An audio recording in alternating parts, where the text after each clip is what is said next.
through the mystic eye, shows Sadhguru in his various facets in conversation with eminent personalities from various walks of life, exploring a vast array of topics including business, politics, design, architecture, sports and ecology.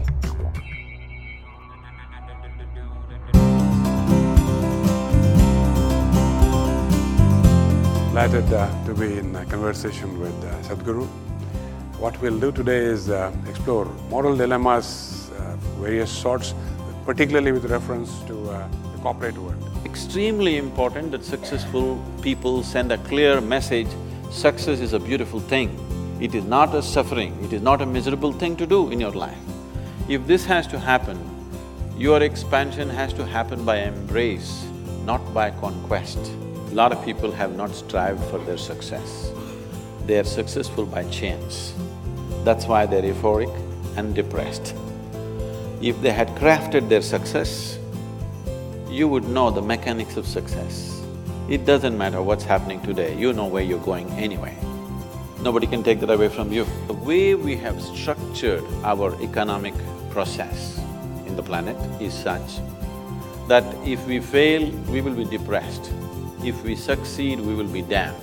The beauty, the pleasure and the joy of action a human being will know only when he has no need for activity. When somebody says he's a leader, I believe he's a solution for millions of people who are not able to find a solution by themselves for whatever reason. You build 10 ceilings, you will not be a leader in this country. You just block one or you break one instant.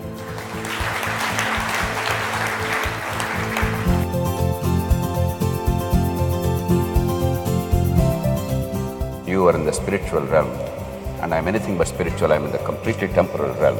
I built all my life around the principles of rationality and logic. Now we talk about corruption or some other misconduct in public life or in private life. We talk of morality and values instead of talking about institutions. As far as I'm concerned, there's no corruption in India. Where is corruption in India? There is only banditry. Such an ambiguous law. This is good to control foreign nations if you occupy them, not for our nation to move ahead. Too much ambiguity. There is something called as humanity within us.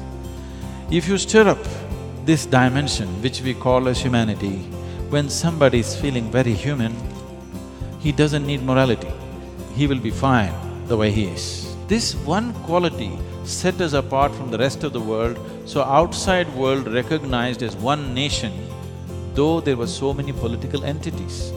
We need to understand even today, it is only this spiritual thread which is keeping this as one nation. If you break this one thing, after 25-30 years, you will wonder, why are we one nation? And we will break.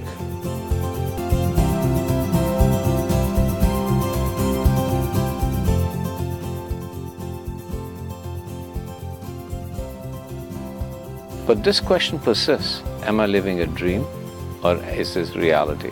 Education is basically about enlarging the horizons of human perception. But unfortunately today, slowly education has shifted into a mode where people believe is about enforcing information. This is not about giving them ready-made answers as information. This is to have an active intelligence which constantly searches and seeks and looks at everything in every possible way. Above all, to know the joy of wondering about life, not having ready-made answers for everything. Ready-made answers are religion. I can walk fast, maybe you could fly, but you will miss out the possibility of flying because you're in competition with me. All you want to do is take few steps more than me. The gardener in this school is as important for us as the headmistress of the school. So that's what the children are constantly perceiving. Once you make one thing bigger than the other, one thing small, one thing big, one thing high, one thing low, one thing divine, another thing filthy, then you miss the whole point of existence. So the essence of education is to enhance your perception in such a way that you are able to perceive a blade of grass being as important as the coconut tree. Is not less important, it's different, that's all.